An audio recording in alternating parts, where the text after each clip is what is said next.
감사합니다. 오늘은 두 번째 표적이라는 제목으로 강의하겠습니다. 46절에 보니까 예수님께서 다시 갈릴리 가나에 이르시니 전에 물로 포도주를 만드신 곳이라 라고 기록하고 있습니다. 사도 요한은 갈릴리 가나가 어떠한 곳이다라는 것을 다시 한번 강조하고 있는 것 같습니다. 이유는 정확하게 모르겠지만 아마도 첫 번째 표적을 보였던 그곳과 이 두 번째 표적이 나타나는 이것은 상당한 연관성이 있기 때문에 사도 요한이 이렇게 지명을 좀 더 정확하게 기록하지 않았을까. 우리가 지난주에 봤습니다만 예수님이 세겜 땅에서 갈릴리로 들어오셨다 그랬잖아요. 어디로 들어가셨다 그랬어요? 사마리아? 어디? 일주일 지나서 나사렛. 근데 써 있지는 않아요. 거기에서 특별하게 되어진 것은 없어요. 그러니까 사도 요한의 관점은 지금 나사렛은 아니었고 가나였던 것 같아요. 그래서 갈릴리 들어왔다는 것은 언급은 하셨지만 나사렛이라고 하는 것은 패스하고 바로 가나라는 것에 세미한 지명까지 기록을 하신 것을 볼 수 있습니다. 그냥 그 정도로만. 자, 이 나사렛에서 가나까지의 거리가 제가 한 7km쯤 된다고 말씀드렸어요. 아주 가까운 거리죠. 뭐 우리 당진으로 보면은 여러분이 알고 있는 거리의 감각 7km면 어느 정도 돼요? 거리적인 감각으로 사람마다 다를 수 있어요. 제 감각으로는 우리 교회에서 시공리 정도 그 정도 되지 않을까. 왜냐하면 당진 아시 톨게이트까지가 딱 10km거든요. 정확하게 10km가 나와요. 그러면 기지시 조금 이렇게 하면은 거의 한 7km가 그 정도 되지 않을까 이렇게 봐주고요. 호소고등학교 지나서 원당 쪽 가면은 한 3km, 3.5km 정도 되고요. 이렇게 대충 이렇게 보면 먼 거리예요, 가까운 거리예요? 가깝고도 먼 거리. 근데 이제 우리가 보편적으로 도시는 가까운 거리예요. 이거 그냥 걸어가도 그렇고 차 타고 가도 10분도 채 안 걸리는 거리니까 아주 가까운 거리인데 당진에서 볼 때는 아주 먼 거리일 것 같아요. 나사렛에서 가나까지의 거리는 멀지도 않고 가깝지도 않은 이웃 마을이거든요. 근데 이제 그 시대는 다 걸어서 다녔던 시대였으니까 또 나사렛에서 가나까지 가려면 마치 구릉지대를 지나가듯 구름지대가 아니고 구릉지대, 산 같은 그런 언덕도 올라가고 건너가고 넘어가고 막 이러한 어떠한 과정이 있기 때문에 아마도 그 당시의 사람들은 멀다고 봤을 수 있어요. 지방에 사신 분들 옛날에 보니까 우리 동네에서 옆 동네 가는 것도 1년에 한 번, 두 번 가면 잘 가는 사람도 있더라고. 이 왕래가 거의 없다는 얘기죠. 태어나서 자라서 죽을 때까지 그 동네에서. 근데 이게 지금 많이 지금 현대화 됐음에도 아직도 저 두메산골, 우리나라에 저 산골 같은 데 가면은 지금도 그럴 것 같아요. 자동차가 있지만 이렇게 왕래라는 것이 그렇게 쉽지만은 안 했던 그 시절로 보면 가까운 것 같으면서도 어떻게 보면 좀 더 먼 그러한 곳이 이 가나라고 하는 마을이었다 이렇게 볼 수 있어요. 지리적인 것을 설명해 드리는 거예요. 이것은 좀 이따가 가버나움과 가나의 그 거리하고도 상관관계가 있기 때문에 여러분들에게 조금 비교하실 수 있도록 드리는 말씀이니까 몇 킬로라 그랬죠? 7kg. 기억하세요? 이따가 이제 제가 다른 것을 제시할 테니까. 자, 그렇게 가나에 이르셨다라는 것이고, 그것은 뭐 했던 곳이냐? 예수님께서 물로 포도주를 만드신 곳이다라고 말씀하고 있죠. 이미 성경 요한복음 앞부분에서 나온 건데 다시 한번 이 부분을 요한이 언급을 했어요. 여기에 뭔가 중요한 포인트가 그러면 있지 않을까. 그러지 않고서는 아마 안 그랬으면 나사렛을 패스했듯이 가나도 그냥 패스하고 넘어갔을 거예요. 원래 예수님의 행보의 목적지는 어디였을까? 저 나름대로 생각을 해봤는데 가버나움이었거든요. 가나도 아니었단 말이죠. 그렇지만 원래 그 길이 원래 다니는 길이에요. 상인도 다니고 동네 사람도 다니고 유월절 지키는 종교인도 다니고 원래 다니는 코스가 그래요. 그러니까 나사렛 거쳐서 가나 거쳐서 가버나움으로 들어가는 거거든요. 그래서 이제 통과되는 과정인데 요한은 그 정도로 본 건 아니고 여기에서 일어난 두 번째 표적의 사건을 언급하려고 이렇게 지금 조금 인문적으로 소개를 하고 있는 듯 합니다. 자, 그런데 46절 중반절에 보니까 그 만드신 곳인데 왕의 신하가 있어. 뭔가 매끄럽게 이어지는 문장은 없어요. 그냥 생뚱맞는 것처럼 가나는 이러한 곳이다. 근데 바로 왕의 신하가 있다. 이렇게 어떤 이야기의 매끄러움은 없어요. 그러나 아주 중요한 이야기를 사도 요한은 하기 시작합니다. 자, 왕의 신하가 있는데 그의 아들이 가버나움에서 병들었다라고 기록합니다. 이 왕의 신하라고 하는 얘기가 나오는데 분명히 이제 왕이라고 기록되어 있어요. 이 왕은 추측컨대 아마 그 당시에 갈릴리 지방과 또 베레아 지방을 통치했던 헤롯 안디바였을 거다라고 생각을 합니다. 예수님 당시에 예수님이 십자가에 달려 죽으시고 부활하신 이후까지도 역사적으로 보면 AD 39년까지는 헤롯 안디바가 이 두 지역을 통치했었거든요. 근데 지금 그 AD 39년보다 못한 연도니까 아마 이 왕은 안디바가 아니었을까 이렇게 이제 볼 수 있다는 거죠. 성경에서는 안디바 우리 한국말로 이렇게 이제 표현을 하고 이제 원래 헬라어적으로는 이제 안티파스라는 단어를 써요. 영어적으로도 이제 그렇게 보는 거죠. 헤롯 안티파스 이렇게 말하는데 그 말 자체가 어려우니까 그냥 안디바. 그 왕의 신하가 나오는 거예요. 왕의 이 신하는 성경에서 정확하게 신하라는 단어가 있지는 않아요. 그런데 이 왕이라는 단어가 갖고 있는 그 단어 속에 감춰져 있는 숨어 있는 의미가 왕에게 속한 이라는 뜻을 갖고 있기 때문에 성경학자들은 신하를 말하나 보다 이렇게 해서 번역을 이제 하는 거죠. 내용을 볼 때 이제 이런 이제 해석이 나오는 거죠. 그 신하가 있는데 이 신하는 그냥 저 말단에 그냥 공무원 정도 이 정도는 아니다라는 거죠. 좀 더 장관급 정도 되는 그 정도 직위가 있는 사람인 듯 합니다. 정확한 건 아닌데 단어를 분석해 보면 이제 그렇다는 거죠. 그의 아들이 있었는데 가버나움에서 병들었대요. 이런저런 서론적인 소개할 것 없이 바로 본론적으로 문제적인 것을 요한은 이제 기록을 하고 있는 거죠. 아들인데 병들었다. 근데 47절에 보니까 그가 예수님께서 유대로부터 갈릴리로 오셨다는 것을 듣고 갔다 이렇게 기록하고 있거든요. 자, 46절은 소개하고 있는 인문적인 설명문이고요. 47절은 본론적으로 뭐가 문제다라는 것을 지금 가리키고 있는 거거든요.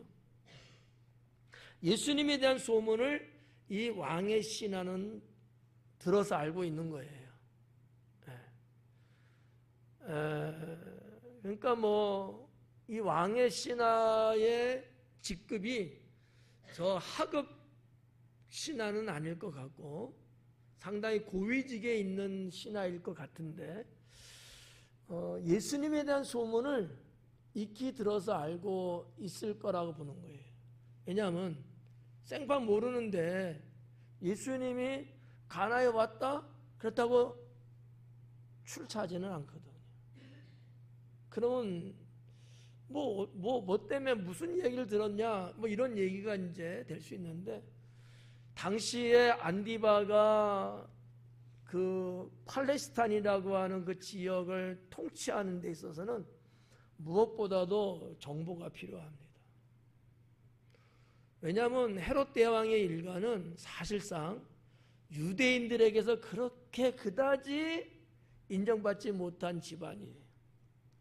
원래가 혈족으로 봐도 유대의 정통적인 혈족은 아니거든요. 하지만 어쨌든 간에 그 어떠한 그 뭐 요즘으로 말하면 뭐 국적을 취득하고 시민권 얻듯이 뭐 그렇게 저렇게 해서 유대의 왕가가 됐거든요. 그러니까 이제 썩 국민들이 볼 때와 국민과 이 안디바구의 어떤 이 관계도 그렇게 뭐 은혜롭고 뭐 화목하고 긴밀하고 이런 거는 없었을 거고요. 더군다나 예수님에 대한 이런저런 소문이 파다하게 팔레스타인에는 퍼지기 시작했겠죠. 근데 지역을 다스리고 나라를 다스리는 자들의 입장에서는 불안할 수밖에 없는 거예요. 인기가 너무 좋아. 잘못하면 뭐 요즘 말로 말하면 데모, 그 시대로 보면 격동이 일어날 수도 있고, 옛날 고대 사회일수록 왕을 피살하는 사건들이 상당히 많이 있었거든요. 그래서 왕으로 즉위했는데 짧게는 뭐 며칠 있다가 피살돼서 죽고, 몇 달, 길어야 몇 년이에요. 정말 10년을 넘게 뭐 다스렸다면은 정말 잘 산 거거든요. 우리나라도 역사가 좀 그런 게 있거든요. 그러니까 이런 여러 가지를 봤을 때 상당히 그 정보를 수집하지 않을 수 없었을 거예요. 정보뿐만 아니라 뭐 단어가 좀 이상합니다만 첩보도 아울러 아마 가지고 있었을 거예요. 자, 아무튼 뭐 정보든 첩보든 좀 전문적인 용어니까 넘어가고, 그래서 예수님에 대한 그런 어떤 정보를 수집하고 정보 수집된 것을 왕의 신하 정도 되는 이 정도의 사람이라면 1차적으로 아마 알고 있었을 거고, 그것을 또 왕에게 또 보고를 하겠죠. 이렇게 일반적으로 정보를 통해서 알고 있는 것이 분명히 있었을 거예요. 좀 더 이 왕의 신하를 좋게 평가한다면 은근히 마음속에 믿음이 있었는지도 몰라요.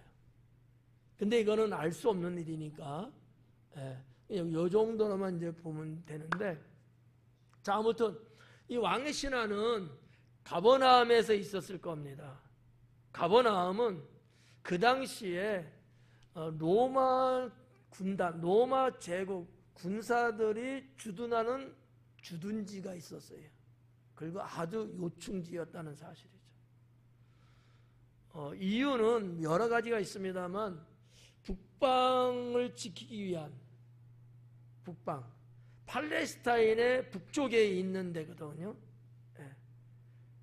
여기가 무너지면 밑으로 내려오는 이 무너짐이 엄청나요.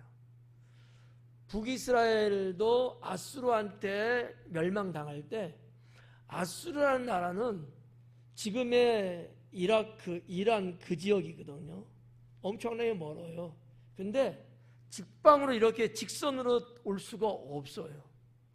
지형과 지리적인 문제 때문에. 그러면 쭉 올라가서 내려오는데 내려오는 코스가 갈릴리 지방을 통과해야만이 되거든요. 그러니까 이런 여러 가지가 있기 때문에 아마 로마 군단도 잘하니까 거기에 주둔지를 만들고, 아마 제 추측 같아서는 요즘 우리 한국 군대 편제로 말하면 사단급 정도는 아마 주둔시키지 않았을까. 왜? 그만큼 큰 도시였고 1차적으로 거기를 지켜야 된다는 이런 부분도 상당히 아마 있었을 거죠. 그래서 왕이니까 뭐 휴양지도 있고 뭐 궁궐도 있고 여러 가지가 있는데 가버나움 참 좋거든요. 갈릴리 호수라고 하는 데가 뭐 바다하고는 비교할 수는 없겠지만 그래도 거기는 나름대로 휴양을 충분히 즐길 수 있고, 뭐 지금도 가버나움 앞바다 뭐 하여튼 그런데 그게 말고 티베리우스라고 하는, 성경에서 보면 디베라라고 하는 데는 훨씬 더 아름다운 휴양지, 지금도 휴양지거든요. 그러니까 왕이 뭐 통치하면서 나름대로 뭐 유희를 뭐 즐기고 이런 데는 최적이었다는 거죠. 그렇다고 해서 안디바가 저 지중해를 가냐? 그게는 자기 권한이 아니거든. 또 그건 또 아닐 것 같고. 그럼 왕이 있으니까 당연히 왕의 신하는 있을 거고. 이런 어떠한 배경적인 거를 여러분이 조금 알고 있으면 도움이 되지 않을까 해서 말씀을 드린 거고요. 자, 그래서 이제 이 왕의 신하가 예수님이 갈릴리로부터 왔다는 소문을 듣고 가는 거예요. 가는 이유는 정해져 있죠? 왜 가는 거예요? 내 아들 병 고침받기 위해서. 지금 내 아들이 죽게 됐거든요. 죽음 직전이에요. 이거를 현장에서 계속 생활하면서 보고 있었던 아버지였는데, 그러는 상황에서 예수님에 대한 소문 들었죠? 그러니까 갈 수밖에 없죠. 여러분 같으면 갈 것 같아요? 안 갈 것 같아요? 안 갈 것 같아요. 여러분 걸어서 32km, 35km 가야 돼요. 쉬울까요? 아까 7km 이야기했잖아요. 거기에 몇 배? 5배 정도 돼요. 뭐 길이 뭐 좋긴 하겠어요?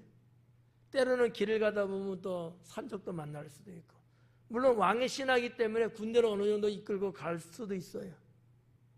어쨌든 간에 상당히 먼 거리입니다. 여러분 간다고 큰 소리 쳤는데, 여러분 자녀를 위해서 부산에 명의가 있다면 갈 것 같아요? 안 갈 것 같아요? 생각 좀 해봐야 되죠? 물론 당연히 부모님과 간다고 말하지만 차를 몰고도 5시간 가야 돼요. 걸어서 8시간, 9시간 가야 돼요. 이게 쉽지 않은 거예요. 근데 왜 가능하죠? 부모니까, 아버지니까. 죽어가는 아이는 내 아들이니까 가는 게 어떻게 보면 당연하죠. 이게 부모 아니겠는가. 근데 이제 뭐 이거 핑계대고 저거 이유대서 못 간다는 사람, 이건 부모라고 말하기는 어렵죠. 예. 자녀들에게, 가족들에게 이와 같은 저런 있으면 부모는 당연히 가는 거예요. 예. 마다할 리 없잖아요. 이 왕의 신하도 아버지이기 때문에 그러지 않았겠느냐라는 거죠. 예. 그래서 당장 간 거예요. 예. 뭐 어떤 정보가 있을 테니까. 왜냐하면 그 휘하에 각 지역 마을마다 다 이 통신을 하는 정보꾼들이 있거든요. 우리나라 옛날 조선시대나 삼국시대 같은 보면 이 파발꾼들이 있었거든요. 파발꾼들. 드라마 보면은 이 여기다 빨간 깃발 꽂고 말 타고 막 달리는 이게 파발꾼이거든요. 지금으로 하면 카톡이에요. 예. 이래도 못 웃는 건 참 이상한 거지. 그런 사람들이 어느 시대인지 있었는데 아마 예수님 이 당시에도 분명히 있었을 거예요. 자, 그래서 이 왕의 신하는 듣고 갔는데 뭐라고 말하냐면 청하대 그래요. 듣고 가서 청했다라는 거예요. 이 중간에 뭐 이런 일 저런 일은 다 없어. 그냥 바로 청했다라는 거죠. 이 청했다라는 단어가 미완료형으로 되어 있더라고요. 우리 지난 시간에도 한번 봤을 텐데, 자, 간청을 했어요. 근데 미완료야. 아직 끝나지 않았다는 거야. 그럼 무슨 얘기예요? 들어줄 때까지 계속 청을 하고 있는 거야. 선생님, 우리 아들이 죽게 됐어요. 좀 가요. 예수님이 때로는 무뚝하게 딱 일로 하고, 선생님 이러면서 하여튼 예수님께로부터 컨펌을 받을 때까지, 확인을 받고 승낙을 얻을 때까지 계속해서 이야기를 했다, 그런 얘기예요.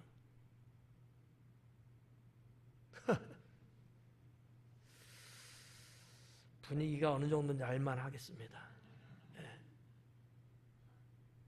그래서 여러분의 분위기가 이러면 일찍 끝나는 데는 짱이에요. 재미가 없어서. 일찍 끝내줄게요. 청했는데 그 정도였다. 근데 하는 얘기가 뭐냐면, 내려오셔서 내 아들의 병을 고쳐주세요. 내려오셔서 내 아들의 병을 고쳐주세요. 그래. 언제 봤다고? 그렇잖아요? 언제 봤다고? 아니, 두 분이 무슨 통성명이라도 언제 해본 적이 있었을까요? 아마 없었을 거야. 근데 난데없이 오자마자 내 아들 죽게 됐으니까 어떻게 해요? 좀 도와주세요. 살려주세요. 그러면서 내려오셔서. 그럼 내려오셔서라는 건 어디를, 뭐를 말하는 거예요? 우리가 살고 있는 내 아들이 있는 가버나움에 가주셔서, 이 얘기잖아. 여러분, 가나에서 가버나움까지가 32km, 35km 돼요. 결코 짧은 거리 아니야. 내가 가는 것도 힘들어. 근데 나는 아버지니까 그렇다 치고, 예수님이 무슨 잘못이 있어? 무슨 죄가 있어? 이분이 거기까지 그 시간을 들여서 갈 이유가 있을까요? 없단 말이에요. 그러면 조금 눈치 있는 사람 같으면 여기서 말씀만 해주시면 낫겠어요? 이렇게 말하는 게 맞지. 그렇지 않아요? 여러분 같으면 어떨 것 같아요? 말씀만 해주세요. 이렇게 하겠어요? 목사님 오셔서 기도 좀 해서, 이럴 것 같아요. 그렇다니까. 네, 그렇다니까. 자, 이런 상황을 봤을 때 생각나는 사람이 하나 나옵니다. 마태복음, 마가복음, 누가복음은 백부장이에요. 백부장도 똑같아. 그건 자기 아들도 아니야. 종이야. 그죠? 근데 역시 죽어가는 상황이죠. 그래서 이야기를 드리니까 예수님이, 그래? 내가 가서 해줄게. 했더니 백부장은, 아니요. 저는 오시는 거 감당 못해요. 저한테 뭐 상관도 있고 부하도 있고 말만 하면 다 되는 것 아니에요? 선생님 말씀하시면 나을 거예요. 이러는 거죠. 여러분보다는 좀 낫죠? 자, 이러한 백부장이 있는가 하면, 지금 왕의 신하는 그건 아닌 거예요. 오셔달라는 거야. 그럼 뭐 자동차라도 뭐 대령을 했나? 이게 쉽지 않은 것 아닐까? 여러분 한번 상황을 한번 봐봐요. 여러분이 왕의 신하라고 했을 때 전혀 알지 못하고 얼굴 한번 본 적 없는 예수님인데, 그런 분에게 난데없이 가버나움까지 가셔서 어떻게 좀 해서 이런 말을 하기가 쉽겠냐라는 거죠. 어렵죠. 근데 이 왕의 신하는 왜 그렇게 무모하게 말을 했을까요? 에? 자신 있게 말해봐요. 아버지기 때문에. 아버지기 때문에. 내 아들을 살려야 되는 것보다 더 큰 게 있을까요? 여기는 체면도 소용없어요. 여기는 무슨 예의를 갖추고 뭐 이런 게 지금 없는, 눈에 뵈는 게 없는 거예요. 절박하다는 얘기죠. 그러니까 아마 이렇게 하지 않았을까. 그러면 정신 바짝 차리고 한번 들어봐요. 그러면 여러분이 알고 있는 백부장은 말씀만 하시면 이랬는데, 이 왕의 신하는 오셔서 그랬어요. 백부장은 믿음이 있는 거로 예수님은 칭찬을 하셨어요. 근데 왕이시라는 예수님이 칭찬 안 하셔요.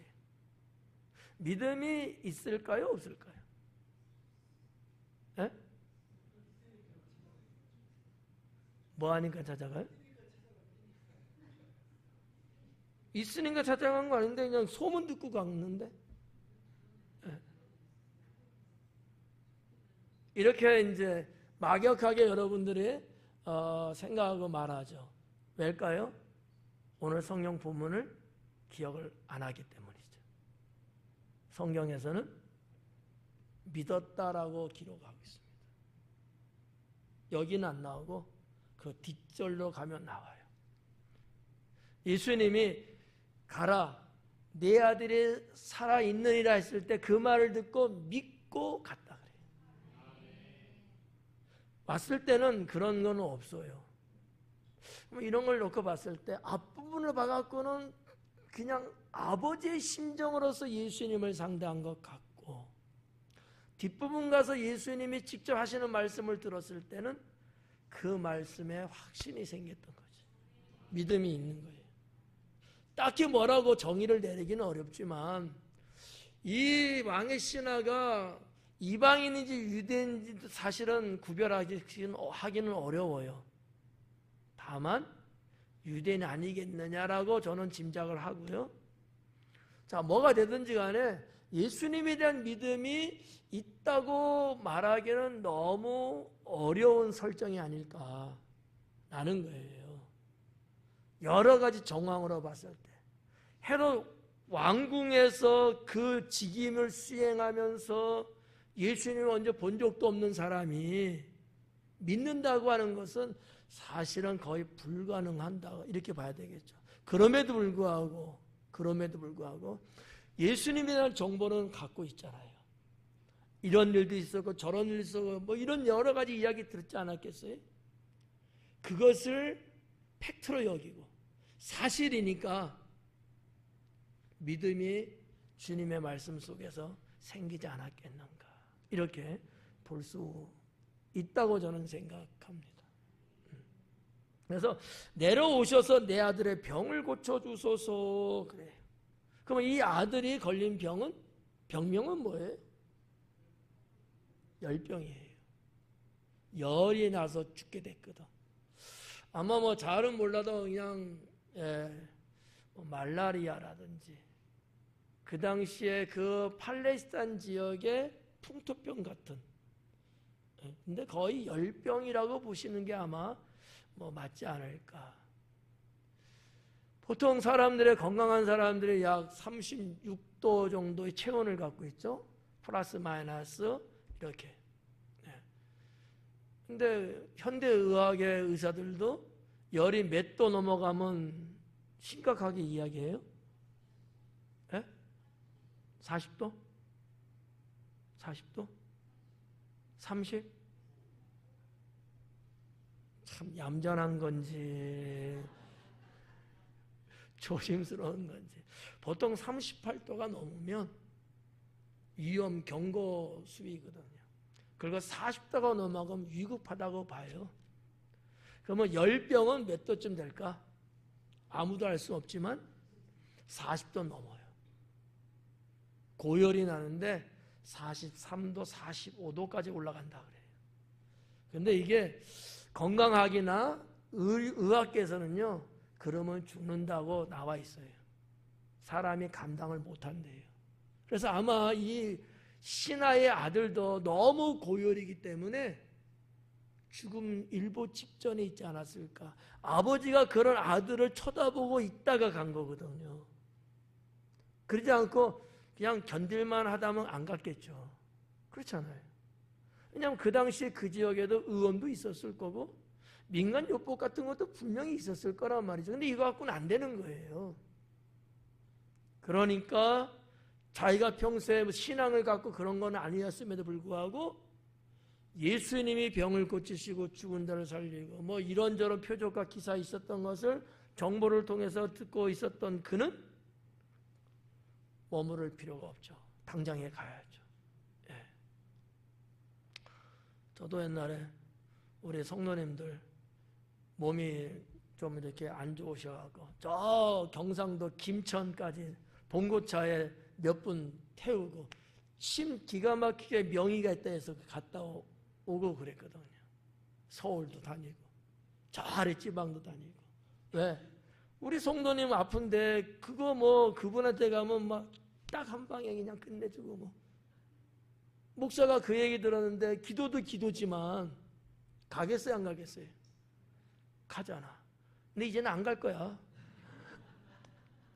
건강들 하시니까. 그러니 여러분, 자식에 대한 부모의 사랑은 그 어떤 것도 뛰어넘을 수 없잖아요. 그러니까 충분히 이 부성애, 이 아버지의 사랑을 우리가 여기서 어느 정도는 좀 느낄 수 있지 않을까 이렇게 생각을 해봅니다. 자, 그래서 이제 죽게 됐대요. 그랬더만 예수님이 48절에 이르시되 너희는 표적과 기사를 보지 못하면 도무지 믿지 않는구나 그러는 거예요. 그러니까 예수님 마음이 조금 쎄했던 것 같아. 좀 기분이 언짢은 것 같은. 백부장 같았으면 기본 나이스죠. 그렇잖아요. 말씀만 하옵소서 그러면 내 종이 낫겠나이다. 얼마나 좋아요. 안 가도 되잖아. 그런데 이 하인은 그게 아니고 꼭 내려오셔서 좀 어떻게 좀 살려주세요 막 이러는 거지. 그러니까 예수님이 어떻게 보면 이건 좀 핀잔에 가까워요. 그래서 너희가 표적과 기사를 보지 않으면 도대체 믿지 않는 자들이구나. 속상함과 아울러 좀 핀잔이 좀 들어가는 듯한 그런 모습을 좀 엿볼 수 있습니다. 우리 예수님은 여러분에게 무엇을 찾을까요? 믿음이죠. 믿음 없는 소리는 멍멍소리죠. 근데 가끔 우리들 보면 믿음 없는 소리 할 때들이 있더라고요. 그럴 때 목사는 속상하더라고요. 충분히 이해는 가요. 충분히 이해는 가. 그런 말을 하는 게 이해는 가는데 근데 한편은 속상해요. 이 아버지의 이 간청, 이 행동은 예수님이 충분히 이해하죠. 근데 마음은 조금 속상하지 않았을까? 왜? 이 말씀을 하시는 걸 보면 뭐 유대인들의 오고 가는 평상시의 대화 속에 뭐 속담이든 격언이든 이런 게 있거든요. 근데 이게 좋은 의미로 쓰지는 않아요. 좀 부정적 의미로 사용을 하는 표현법인데 예수님도 역시 그렇게 쓰고 있어요. 자, 그러면 여기 지금 두 가지가 나오죠. 하나는 표적, 하나는 기사. 표적이라는 말은 세메이온이라는 단어거든요. 세메이온. 뭐 너무나 여러분들은 뭐 많이 듣고 뭐 그냥 알고 있는 단어잖아요. 표적이라는 게. 이 표적이라는 게 무슨 뜻이냐? 이 세메이온이라는 이 단어가 갖고 있는 이 뜻이 도대체 뭐냐? 제가 몇 주 전에도 아마 말씀드렸던 건 같은데 하나의 표시예요. 뭔가 알려주기 위한 수단이죠. 예수님이 메시아라는 것을 알게 하기 위한 표시예요. 그게 표적이에요. 어떠한 사인, 어떠한 상황과 역사, 능력 등등을 통해서 하나님이 뭔가 사람들에게 알려주고 싶어하는 것이 있거든요. 그럴 때는 표적이라고 말을 해요. 구분 가죠. 기사라고 써있는 게 이 테라스라는 단어인데 이건 좀 달라요. 전혀 다르죠. 그럼 테라스라는 단어가 갖고 있는 단어의 뜻이 뭐냐면 경이로움이라는 뜻을 갖고 있어요. 경이롭다. 그러니까 이것은 인간 세계의 어떤 용어라고 사용하기엔 좀 안 맞아요. 우리가 진짜 어떤 뭐 이렇게 경치 같은 것도 인간의 생각에서 할 수 없는 그 이상의 것을 봤을 때 경이롭다고 했거든요. 그게 테라스인데 뭐 경이롭다고 번역해도 되고요. 초자연적인 이런 경우들. 그럴 때도 역시 테라스라는 단어를 쓰고요. 신비로움, 신만이 할 수 있는 정말 불가능한 어떠한 것들에 나타나는 이런 것들을 다 여러 가지로 이렇게 번역을 하곤 합니다. 그러니까 표적과 기사를 보지만 않으면 너희는 도대체 믿지 않는 민족이구나 이 얘기잖아요. 유대인들은 언제나 이런 것들을 구했다는 얘기거든요. 왜 그랬을까? 왜 유대인들은 이렇게 자꾸 뭔가 보여줘야지만이 뭔가 믿고 봐야지만이 움직이고 봐야지만은 말을 하고 왜 이 민족은 왜 이럴까? 여러분 사사기에 보면은 기드온이 나오잖아요. 하나님의 말씀이 들어가고 주님의 부르심에도 불구하고 기드온은 뭐라 그래? 믿어요 안 믿어요? 안 믿잖아요. 믿었어요? 그러면 제가 보는 성경은 다른 성경인데 그거는 기드온이 요구하는 게 뭐예요? 표적이에요. 표적. 정말 하나님이 정말 그렇게 원하시고 나를 쓰시려면 뭔가 보여달라는 거 아니에요?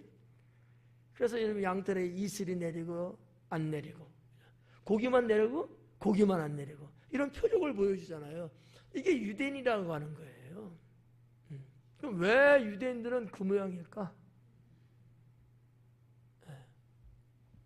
그냥 제 생각입니다.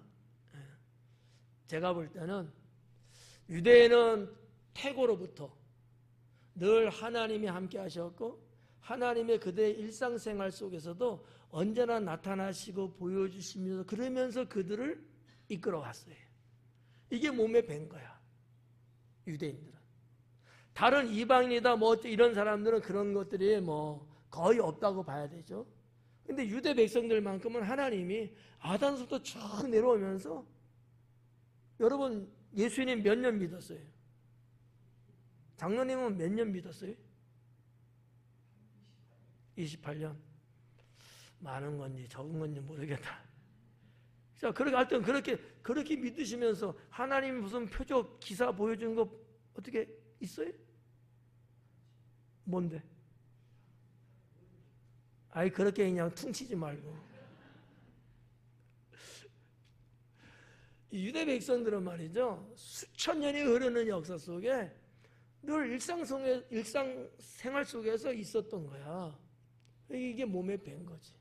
그리고 계속 후손들에게도 계속 오니까 그냥 어떻게 보면 이게 습관적이랄까 DNA적으로 그게 이제 몸에 배 있는 것 아니었습니까? 그러니까 성경에서 말하는 게 뭐예요?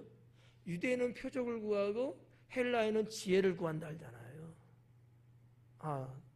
처음 듣는 얘기예요? 우리 한국 사람들은 뭐를 구할까? 유대인은 표적을 봐야 돼. 기사를 봐야 돼. 한국 사람들은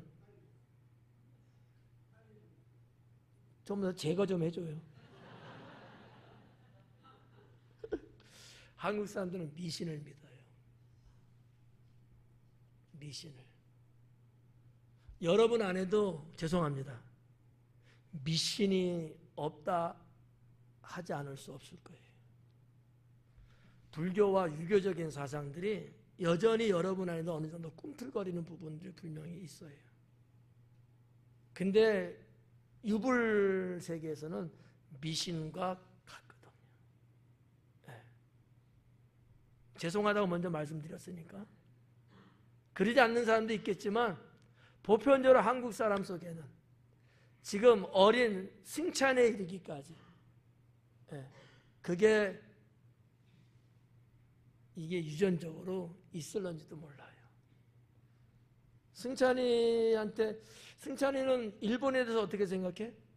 좋다 나쁘다? 대신 말해줘. 안 들려. 좋다고? 좋다고 생각한다고? 저러면 그나마 괜찮은 건데 대한민국 사람들은 좋다고 생각 안 해. 그래서 승찬이 같은 애들은 무슨 경기 나가면 맞아 죽어야 돼. 한국 사람들은 자기하고 직접 관계가 없음에도 불구하고 한국에는 이 피 속에 그게 그냥 암암리적으로 이제 있잖아요.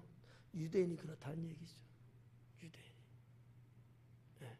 그러니까 예수님이 그 유대 사회에 이게 늘 이렇게 회자하는 이런 말이니까 이 왕의 신하가 그러는 모습을 보면서 썩 기분이 내키지는 않았겠지.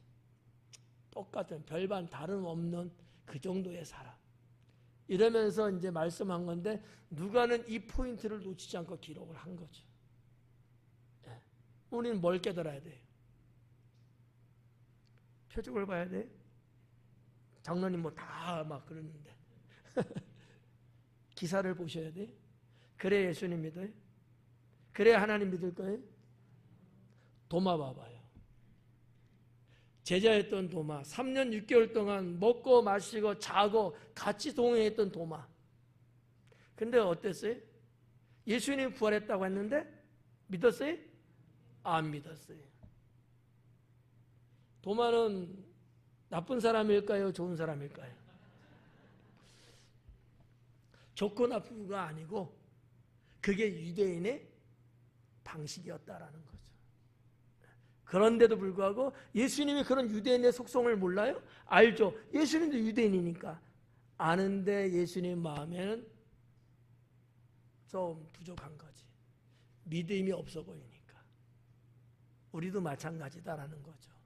말을 하고 표현을 하고 행동을 할 때 주님은 여전히 나에게서 뭐를?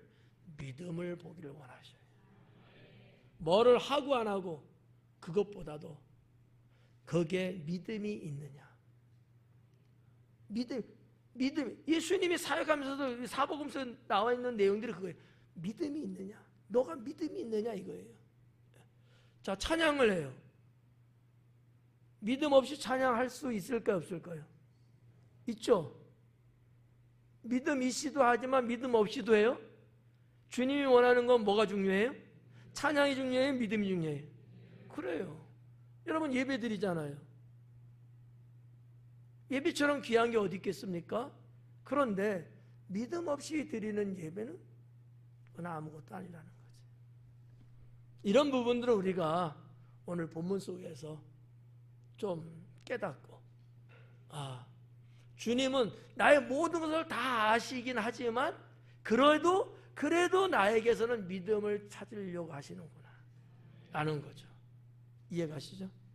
네. 쭉 넘어가서 49절에 신하가 이르되 주여 내 아이가 죽기 전에 내려오소서. 알았어. 아까도 내려오라던 다급한 거야. 아니 선생님 그런 말 뭐하러 해요? 지금 시간이 없어요. 빨리 가요. 네. 이게 시간적으로 몇 분이 지났는지 몰라. 지아야. 지아는 알아? 몇 분 지났을까? 지금 무슨 소리 하는 거야 지금. 근데 아무튼 이 아버지의 입장에서는 1분 1초가 촉박하다고 느꼈겠죠. 그러니까 아유 선생님 빨리 가요 막 이렇게 재촉하는 내용을 요한은 기록을 했습니다. 그랬더니만 예수님이 참 재미있는 말씀을 하시는 거예요. 예수님께서 이르시되 가라. 아니 선생님이 가자고요 했는데 예수님은 정작 하시는 말씀이 야 가 너 가.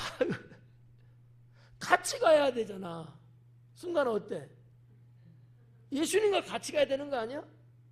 혼자 갈래? 근데 예수님은 그래 알았어 가자. 이러면 얼마나 좋습니까? 근데 아니고 가. 내 아들이 살아있느니라. 네. 그러면 같이 가야 돼요? 혼자 가도 돼요? 그래야 교통비를 줄일 수 있어요. 문제 해결된 거 아닙니까? 내 아들 병들어 죽게 됐는데 예수님 말씀에 살아있대요. 여기 살아있다라는 이 단어가 현재형으로 되어 있거든요. 현재형 능동태예요. 그건 뭐야? 누구에 의해서 사실은 뭐 살아있고 이런 건데 예수님은 이 말씀을 지금 살아있는 것으로 앞으로 살 것이다가 아니고 지금 살아있다고 말씀한 거거든요. 네. 뭐 이런 것도 말씀드리는 시간이 많이 가니까 그냥 여기서 넘어갈게요. 네. 그러니까 이 말을 듣고 자 왕의 신하는 어떠했는지 한번 봐봐요. 그 사람이 예수님께서 하신 말씀을 믿고 갔다는 거죠. 저는 이런 문구에서 희열을 느껴요. 사도 요한의 이 신앙은 참 탁월하다. 그냥 이럴 수 있잖아요. 말씀을 듣고 갔다. 이게 맞잖아요. 예수님 하신 말씀을 듣고 갔다는 게 이게 자연스럽잖아요. 믿고 갔다는 거는 여기는 신앙적인 냄새가 나는 거야. 맞죠? 요한 사도는 이거를 원했던 거죠. 이걸 원했던 거죠. 단어 딱 한 자예요. 피스투스, 믿고라는 단어. 이거 하나가 주는 이 의미. 이거 하나를 가지고서 요한복음 이 편지를 받게 되는 성도들에게 사도 요한은 무엇을 원하고 있었는지가 여기서 딱 나온 거예요. 네. 로마 제국으로부터 핍박을 받고 삶과 죽음을 오고 가는 그 당시의 성도들에게 무엇을 말씀하려고 했을까? 믿음이었다라는 거죠. 믿으면 주께서 행하시는 거죠. 그래서 예수님은 어떻게 보면 쌀쌀 맞다. 그럼 같이 가주시지. 이렇게 볼 수도 있지만 문제는 해결된 거예요. 예수님이 뭐 살아있다.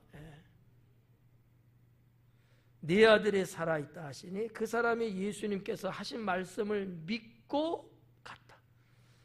여러분들도 예배 나오셔서 설교 듣고 가셨어요. 그죠? 이상하지 않아요? 말씀 듣고 집에 가시는 거 아니에요? 어떻게 하셔야 돼요? 믿고 가야 된다는 거지. 별거 아니지만 이 영적인 의미는 엄청난 차이가 큰 거예요. 하나님 말씀을 내가 들음과 동시에 믿음이 있어야 되는 거야. 믿어야 되는 거야, 그 말씀을. 근데 안 믿어. 듣긴 했어. 참 좋은 말씀 하셨네, 오늘 목사님. 가뜩이나 설교도 짧게 하셨고. 그리고 이제 가는 거야. 이건 아무 건들 게 없죠. 말씀을 들음과 동시에 믿음이 생긴 거지. 그리고 그 믿음 갖고 가셔야 내 가정에서, 사회에서, 학교에서, 직장에서 믿음의 능력이 나타나기 시작하는 거지. 이러한 복음적인 내용이 상당히 중요하다라고 저는 믿습니다.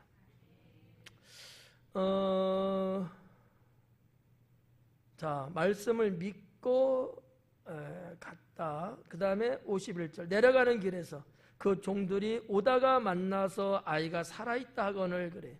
내려가는 길에서 종들이 오다가 만났대요. 그러니까 가나에서 가버나움으로 가는 중인데 가버나움에서 이 하인의 종들이에요. 하인의 종들이 그 주인의 아들이 열기가 떨어져서 병이 호전된 거야. 좋아진 거야. 그거를 보고서 주인한테 소식을 알려고 여기서 온 거예요.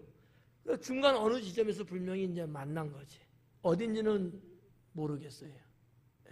근데 어쨌든 간에 중간 어디서는 만났어. 자, 한번 볼게요.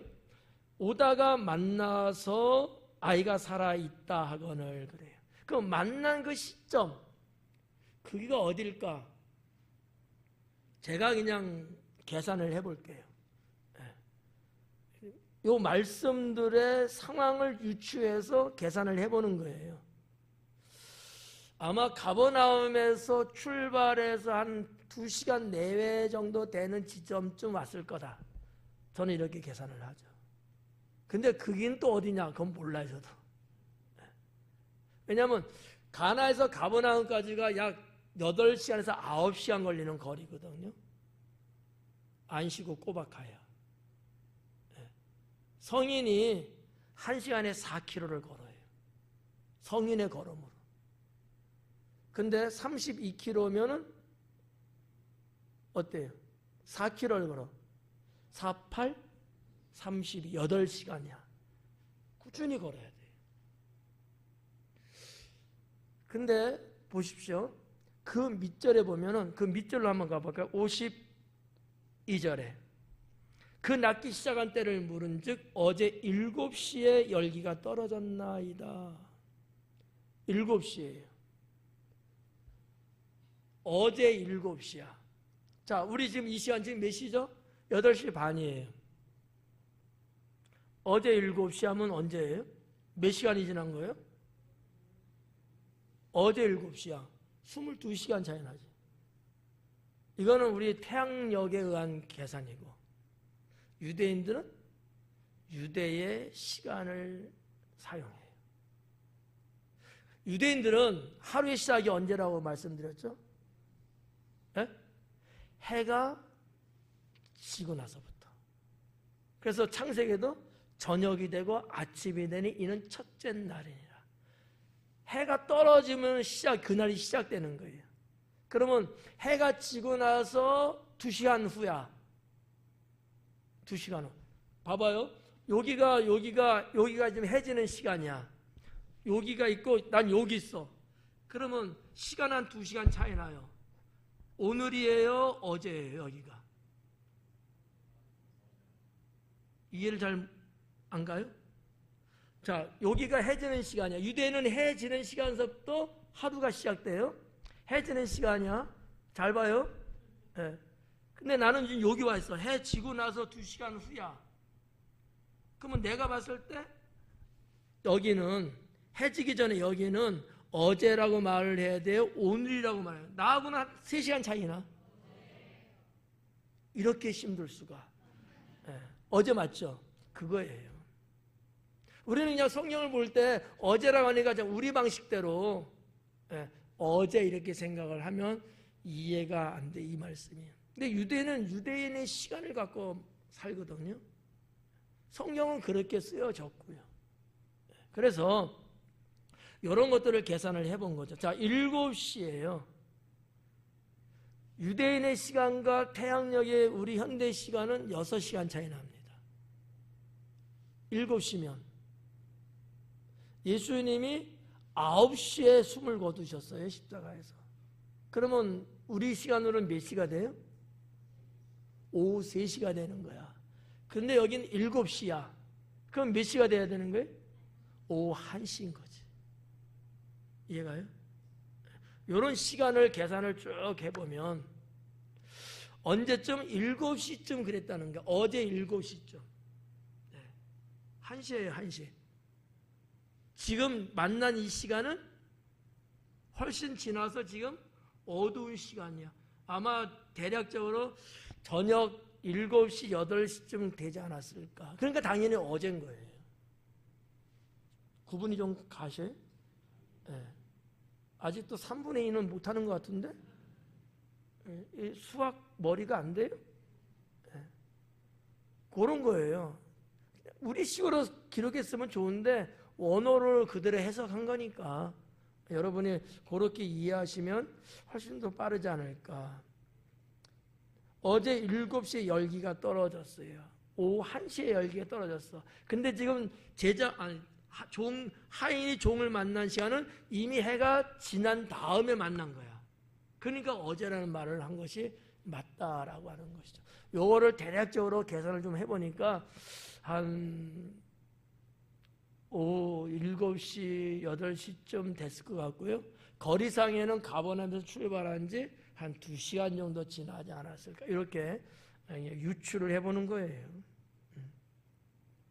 그랬더만 53절에 그의 아버지가 예수님께서 네 아들이 살아있다 하신 말씀이 그때인 줄을 알고 1시? 그때인데? 이렇게 이제 한 거죠. 자기와 그 온 집안이 다 믿으니라 그래요. 자, 자기와 이 하인과 그의 온 집안이 다 믿었대요. 여러분, 사도행전 16장 말씀 여러분 잘 알고 있는 말씀 있죠? 몰라요? 주 예수를 믿으라. 안 나와요? 그리하면 너와 내 집이 구원을 얻으리라. 여기 이 하인 한 사람이 자기 아들의 사건을 통해서 예수님을 믿고 자기 집안 식구가 다 믿어요. 자, 사도 요한이 기록한 나름 제가 볼 때는 상당한 의도적인 게 있지 않을까. 자, 한번 볼게요. 사마리아 여인 그리고 왕의 신하 두 이름이 연거푸 지금 이어서 나오고 있어요. 사마리아에는 우물가에서 예수님 만났습니다. 그리고 대화를 나누는 동안에 예수님 메시아라는 걸 알게 됐고요. 믿었죠? 어떻게 했어요? 동네로 가서 복음을 전하고 복음을 들은 그들이 예수님께로 와서 다 믿었대요. 여기 이 종의 하인도 자기만 믿은 게 아니고 자기 가족들까지 다 믿게 하는 거지. 사도 요한의 어떤 신학이라고 할까? 사도 요한의 강조점이 제가 뭐라고 지난주에 말씀드렸는데, 아니면 지난주 주일 저녁 요한 남성교회 설교할 때 제가 말씀드렸거든요. 우리 회장님 생각나요?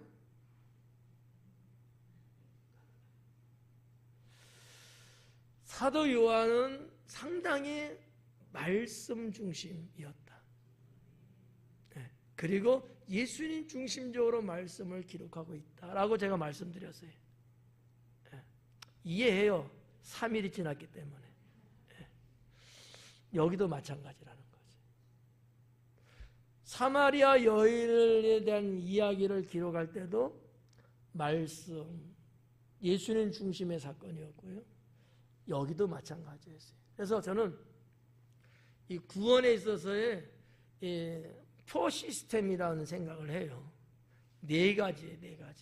첫째는 말씀을 듣고, 들은 말씀을 믿고, 내가 믿은 그 말씀을 전하고, 전함받은 그 사람이 다시 예수님 믿고, 이 네 가지 크랭크가 돌아가는 거예요. 영적인 게. 이게 만약에 어느 한 부분이 단절되면 나는 복음과 아니면 예수님과 구원과 상관없는 사람이 됩니다. 그냥 나 혼자 믿는 거예요. 그냥 예수님 하나님 나라하고 아무 관계없이 나만 믿고 있는 거야. 그냥. 그런데 이 네 가지가 제대로 작동되면은 나의 믿음은 나의 믿음으로 끝나는 게 아니고 또 다른 누군가를 예수님께 구원받는 자로 만들어가는 거죠. 이게 하나님 나라라는 거예요. 사도 요한은 이 두 가지 사건을 연거푸 기록을 하면서 똑같은 그 포커스, 초점을 거기다 맞춘 게 아닐까라고 저는 이제 생각을 하는 거죠. 좀 이해가 좀 될까요? 네. 우리도 그래야 되지 않겠느냐라는 거예요. 여러분도 이미 하나님의 말씀을 늘 듣고 듣는 말씀을 믿고 계시잖아요. 거기까지인가요? 어떻게 돼? 세 번째는 전해야죠. 전함받은 사람이 또 예수님 믿는 거잖아요. 네. 그러니까 로마서에서 말씀하고 있는 내용은 그거예요. 자, 전하는 자 없이 어찌 들으리요? 듣지 아니어서 어찌 믿으리요? 믿지 아니어서 어찌 구원을 받으리요? 네 가지거든요. 로마서는 사도 바울에 의해서 쓰여진 거야. 요한복음은 사도 요한에서 쓰여졌고요. 그런데 성경 전체에서 말씀하고 있는 내용을 보면 이게 다 똑같다라는 얘기죠. 네. 이것만 여러분이 오늘 이 밤에 아, 그렇구나 한다면 여러분은 오늘 예배는 100점이죠. 그래서 이제 53절은 그렇게 우리가 보면 될 것 같고요. 54절 마지막은 이것은 예수님께서 유대에서 갈릴리로 오신 후에 행하신 두 번째 표적이니라. 많은 사건들은 있었어요. 그러나 그 모든 사건을 다 기록하지는 않은 거죠. 왜? 성경은 구원을 기록한 책이기 때문에 이것만 여러분들의 중심을 잃지 않으면 엉뚱한 질문 안 해요. 목사님 이건 왜 기록을 안 했어요? 왜 이건 어쨌어요? 성경은 구원을 기록한 책이다. 그리고 그 안에는 믿음을 말씀하고 있다. 오늘 말씀 마치겠습니다.